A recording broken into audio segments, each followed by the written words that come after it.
Hello, ladies and gentlemen. Welcome to the first ever live coding. Today we're going to be going over monkey patching. Now, what is monkey patching? Does it have anything to do with these monkeys over here, or maybe even this odd-nosed monkey over here? The short answer is not at all. You should think of it more as a hook, which is what it's called in other languages. Here, for example, this fishing hook, well, you should think, well, does it have anything to do with this fishing hook? A little bit. This is what a hook really is that when you have an event that happens, let's take this number 3 over here. A pre-event hook would be something that hooks in before, see this fishing rod over here, and it hooks in before the event to do an action before the event actually occurs. And conversely, a post-event action would be able to hook in after the event, and it would complete an event after the event occurred, right? So let's say we have these two main distinguishes, the pre-event and the post-event. And so we're going to do that today in Python, and let's jump right in. We're going to head over right here to my trusty PyCharm, and let's create a new directory. A directory, it's going to be called, I don't know, let's call it patching. And let's start. We'll call it main, why not? And basically, what monkey patching is at the simplest is that you take over an action and you modify it to include your own customizations maybe before, maybe after the event occurs. Right, so monkey patching is a general term, and then when you delve in deep inside, you have the pre-event and the post-event. Take it more specific. So let's, for example, draw the distinction. So let's create our first initial one. So we can call it a pre-hook, right? And the pre-hook, it's going to take your original function, right? And it's going to print before. And then it's going to run your initial function. So you understand, you basically overrided the functionality of the original function, but you included your own customizations to occur before, right? We're calling the initial function, and that should be pretty good. And then let's say we return this. We return the result of the original function. So basically, let's say we were to wrap our function with pre-hook, we would still run the same function. We would have our own customizations. And then but it would still behave as normally, and we wouldn't interrupt the flow of any executions, right? So let's do the same for post hook. So we can say def post hook, right? And I'll keep this inside just so we can have a reminder. And right, it's kind of taking an initial function, and we're gonna save the value. So we can say value is equal to the value returned from the original function, and then we want to run our own code afterwards. So then we can print over here after. And then we want to return val. So basically when we override original function with post hook, we're not interrupting the flow of anything, it's still returning the same value as it was before. And let's put the same exact file over here. And we can forget all this. And makes it a bit hard to see, but whatever. We'll keep it over here. So now I can zoom out. I can say, and if you don't know this, you should go ahead and look this up. For if name is main, right? And then we can say def original, right? And what this does is it just prints hello world.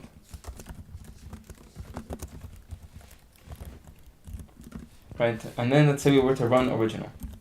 What were to happen now? And so for that, I guess I'll use we'll use normal terminal in this case. A bit hard to see, but it's alright. So we can go into live coding and patching, and we can run main.py. And we see that it just runs hello world, right? We basically have just our function here, and we ran it.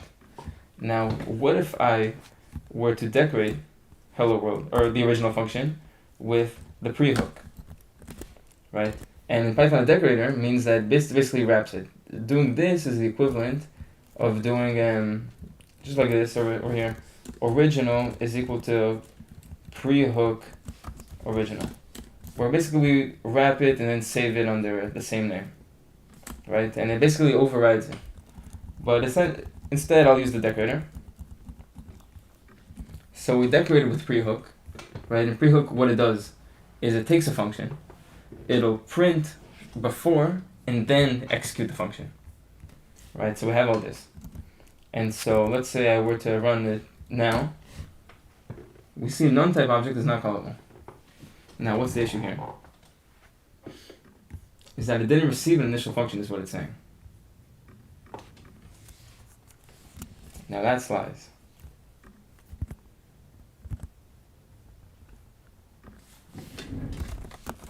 Let's see what the issue is here.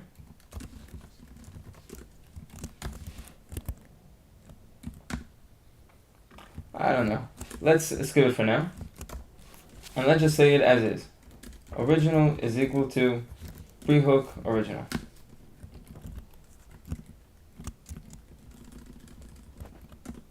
And then we can run original. Let's see what occurs. And what's the issue here? In line 19, is that none type object is not callable. Oh my god. So, okay. So this is for the monkey patch, but this is not the pre-hook. The pre-hook, what it does is, sorry, not at all what it is. What it does is defines a new function and returns that function internally. So we can call it pre-hook inner, basically. And have it occur within all of this, within pre-hook inner, and return this new pre-hook inner. The function itself, the reference to the function. So what this does is, when you call pre-hook, it'll basically just replace it with this brand new function. Right? And so that was the actual issue that we occurred. Let's clear all of this, because it's a bit messy. And what occurs is, we have before, and then we have hello world. Now that's pretty interesting. It worked exactly as we expected it, and we basically hooked in before the event to make sure it happened before. And now, let's say, right now, let's get rid of this, and we should try now patching it as normal. Pre-hook. And it works again. It works just as we expected. Let's say we were to also wrap it again with post-hook. Well, to do that, we gotta fix our post-hook function, first of all. And we gotta say def post-hook inner. Right? Let's say it takes no arguments for now. We can do all of this inside. Return val. And here we're gonna return at the top level of within the function post-hook inner. And basically, now we can hook both. And let's see what happens. We have before, we have our main event, and we have after. And now that's pretty cool that we're able to hook in at any point whenever we want. And let's say we were to do it again. So pre-hook twice, and then post-hook once. We get exactly just that. It pre-hook twice, and then did the event, and then post-hook once. And it also doesn't matter in what order we do it in as well. So if I were to post-hook and then pre-hook, doesn't matter, it still works as expected. Right? I think that's pretty cool. But let's do something even better than that. Let's say we wanted something much more dynamic, and we didn't know what this custom functionality were to be. For now, it's print before, but what if it's something much more complicated? What if it's a full, a full function by itself, right? Something from somewhere else. So now this actually requires the use of arguments, that we're going to pass in another function that we want to occur before. And what we should do for that is really, at the outer level, outside of everything, create a brand new function that wraps all of this internal logic. So we should say def, I'm going to steal the name, I'm going to call this pre-hook, right? And it's going to take the pre-function, basically. All of this gets wrapped inside. And the new name, I'm going to call it is pre-hook outer. So this is the outer, this is the inner, and this is just the actual thing. And what's the name of this? Outer is not used. Okay, perfect. Why? Because this pre-hook is going to return this brand new function. Return pre-hook outer. But without calling it, we're returning the reference to the function. It's very important that you don't call the actual wrapper function. You're just returning the reference to it. And so now we can say, right over here, we can say def pre, I don't know, call it whatever you want. but it's gonna make a request. And so if you don't know request, you should definitely get pretty familiar with this, with the request library. This might be uninstalled at this point, so we can do pip3 install u request.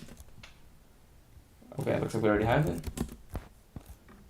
And I'm gonna say over here that this actual function, it's going to do request.get https://www.google.com. Why even give them the commercial? Let's do example.com instead. And I want to print res.statuscode. Ah, wait, sorry. But this, we should take it out. And we should put this inside of pre over here. So this is our basically custom functionality. And this is our very dynamic function over here. What it's going to do is instead it's going to call pre-function. It's going to basically, at the end of the day, you should ignore like this if it confuses you. You should think of it as this. At the end of the day, what it really does is it calls this pre-function, and then it calls my original function and returns only the result from the original function. Right? And everything else is just, string and spice around it. Expected 2 blank lines here. How's this? And okay. So now we have this pre-function, we have this custom functionality coming from somewhere, right? And so I'm going to wrap it, let's ignore the pre and post hooks for now. I'm going to wrap it with basically this pre-hook. And because it's 3 times, you see? So basically when you call pre-hook, you have to give it a pre-function, and it returns this wrapper function, which then takes the original function, which then is finally a real function. A bit confusing, I know. But basically what that means is that this will not work anymore. This we can't do now. We have to, or maybe it will work, but we have to basically call it to get the actual function that we want at this level, the pre-hook outer. And so pre-hook, and I'm going to pass in pre. I'm not going to call pre. I'm not going to do this, right? I'm going to pass in the reference to the function. It's very important that we do that. And if you don't understand references, you should go back to C and should check out references and pointers over there. But basically, I'm going to do all this, and it's going to print hello world. And now let's see what's going to happen. I have no clue. Not this one. And we're going to run Pymain. And you see, if we first get a 200, this is perfect. This is exactly what I wanted. We first get a 200 from example.com. Right? And then we ran hello world. This is basically what we've done. Right? And so if you were confused up until now, I hope this cleared your confusion, because this very clearly points it out. We first invoke this action, and this action that is invoked before is determined by the function that we pass it over here. It could be anything else, right? It could be any function in the world. And then we're gonna run our initial function over here. And so we should do the same thing for post hook that we did to pre hook, right? And which is give it another level of def post hook outer, right? This takes the initial function. Everything else in here gets warped 1 in, and post hook takes the post function, right? And now instead of printing after, that's not going to be our actual action here. Instead, what we're going to do is call post function, and we're going to call it this time. This is why it's important to pass in the function by reference and not by value, to make sure that when you pass in the reference, you can then choose to call it whenever you'd like. Whereas if you passed in the value from the returning of the function, it has already been called and it is already too late. So now we're going to do this, where over here inside of post hook all it does is it defines the function, and then it returns post hook outer. And you see, it automatically calls it for us. We're not going to call it. We're going to pass it by reference, right? Very important here. And so now I have this pre, and let's say this is to example.com. What would be like a funny post one? I don't know. Actually, I wonder what happens if you do here import anti-gravity and then you run it. So, okay, makes sense. But it ran again. whatever, unrelated. I don't know, we can do whatever we want. And then we could say for def post, we can say same exact thing. Let's even use, just for the sake of this, we're gonna use we'll call it action. Doesn't matter. So pre-hook, we'll hook in first with action, and then over here for post-hook, we're gonna get action, right? And so we'll do that.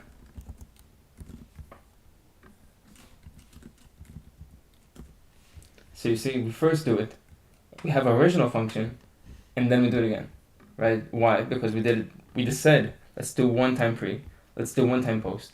And if I choose to do it 3 times pre and 1 time post, that should be exactly what I see. Where I get 3 times pre, it happens 1 time our original function, and 1 time post. And that is exactly what we wanted. And same exact thing, I can also do like pass in a number here, and we can loop over and do it that way. Same way, doesn't matter. And so basically, let's create our own timer for a function. That basically we just have to wrap our function 1 time, and it tells us exactly how much time a function took, right? Now we can do it with one big function, and we can also do it with lots and lots of functions, with pre and post hook functions. Now I think it could be interesting to have it, let's do it both ways, why not? Let's see how it is, and then we'll end it there. And so basically this is gonna get a tiny bit interesting. Basically, let's say, fuck this action. We're not gonna use this anymore. And we're gonna forget about all this. But we have our original function, which all it does is print hello world. But basically, from there, let's say we import time. And let's say we have this class of, like, we call it a timer. I don't know. Call it whatever you want. But what it does is, I just wanted to do one thing, is to have like a time that it keeps track of. So self dot, I don't know, we should call it t, call it whatever you want, I don't really care. Let's say total time, call it time t, I don't know, it doesn't matter. So that should be equal to, let's round it off. So we do time dot time. And now for whoever doesn't know what time dot time does, you should keep a close eye, because so time dot time, this is a built-in function, right? This is the reference to the function. Remember, when you don't call it, you just returns the reference to it. And when you call it, it gives you, I believe this is the seconds since January 1st, 1970. I don't think this is milliseconds. But basically, I always round it off and I say int, but I see now there's no point in rounding it off. Let's just use the actual thing. So clear.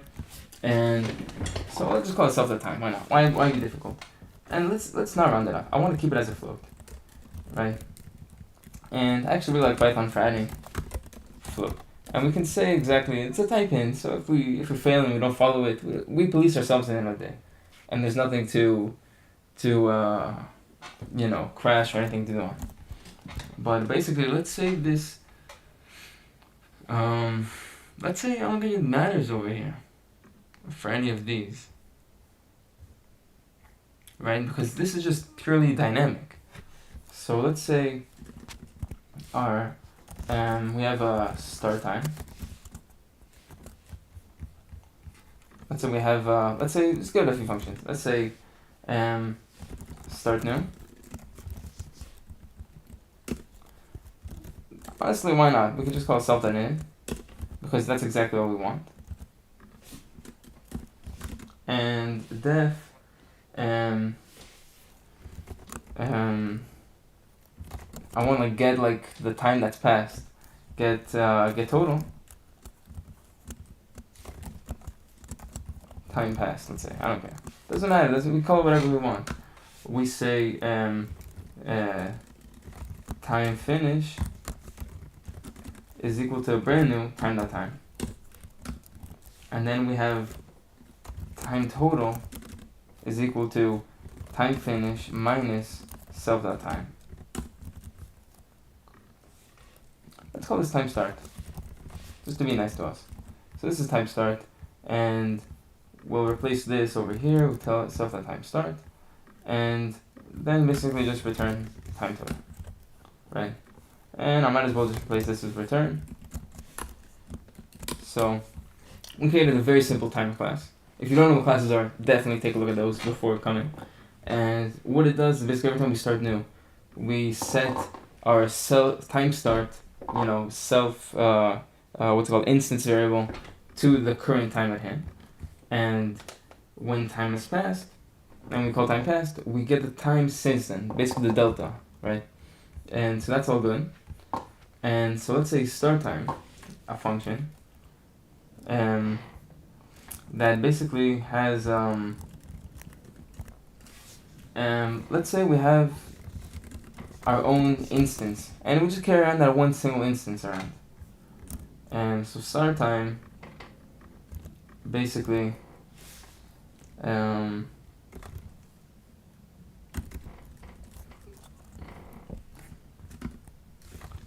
this call timer? I think it can. I think we can do it. Timer.start new. I think it's possible, yeah. Def end time timer dot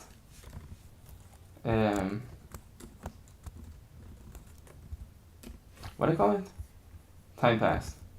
Why didn't it autocorrect it? Because it's timer timer dot time passed, right? Passed is equal to this, and let's print total time is equal to this past time, seconds, right? And so we're gonna print that, and we're gonna wrap basically. This might not work at first. Let's see if we might need to use the use of globals, which I really don't want to.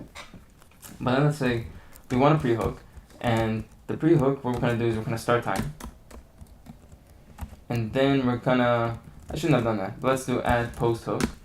And now we're gonna end the time.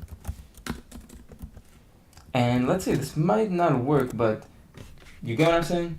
I have this one function that does hello world, and I want, before the function starts, I want it to set a new timer basically. And after the function, I want you to tell me exactly how much time has passed. And so let's go over here, and we're gonna run our main thing. Boom! And that works exactly as expected. So it says it took, this might seem like a lot, 2 seconds. This is 10 to the minus 5 seconds. So this is really, really, really fast. And what we can do is also, we can round it. And let's round it to 2 decimal places. Let's see how that goes. 0.0, 5 decimal places. I mean, yeah, it's not gonna give us much, but it's exactly how much time it took. And now, so let's see, how much time does it take for me to also print hello world, and also go all the way to google.com, https://www.google.com. And so basically, this is basically timing exactly how much time it takes for us to do all this. And we can clear. But let's run it, and it's saying module object is not callable. So you see, I called the module instead of the function request I'll get. You see? And basically what it's telling us is connection error. Why is that? What's the issue here? Max retries with URL. Maybe the URL is wrong. https:// Oh, you see this? Google.com comes. So basically Python's telling us, like, listen, we tried like 10 times, like, give up, man. But yeah, there's no one to be there to point out, oh hey, that's the issue right there, you have that extra S. So we're gonna run that hello world, and also to go to Google and back, right? It's a request, and then it's a response, right? So 0.35 seconds. Listen, that's not like amazing speeds. It's not at all. That's kind of slow, actually. What about like Bing? I don't know. It's a bit better. What about like example.com? Now that's fine. But that also might be cached because I used it earlier. let's see now. So this was the time for Google, 0.35. I think now Google's gonna be much faster because it's like saved within the computer, the response.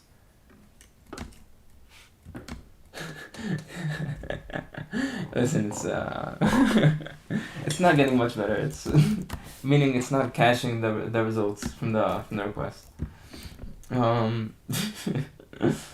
But yeah, this has been, so basically these are hooks, right? So I kind of misled you with monkey patching that these are hooks, really, not a full monkey patching. Let's do an actual monkey patching. Let's do def timer hook. Let's call it that. And the timer hook is gonna be less of a hook. It's gonna be more of actual monkey patching, the actual function. And this is going to seem much simpler. It's not going to use all three. It's going to just wrap the original function. Right? And what it's going to do is it's going to be 30 times much simpler than this. Right? This is so complicated because it's so dynamic and you can use it for so much, right? 3 layers of functions. It's a bit overkill. Over here, what we're going to do is just 2 layers, much simpler. And instead, we're going to say def timer hook inner. Doesn't matter what you call it, right? And what it does is, but what we can do is save a reference for timer is equal to timer. Outside, right? Whatever we can do outside, we should do outside to save us time at runtime. So timer is equal to this. And it's going to say timer is unused and from out of scope. Is that the request? Not at all.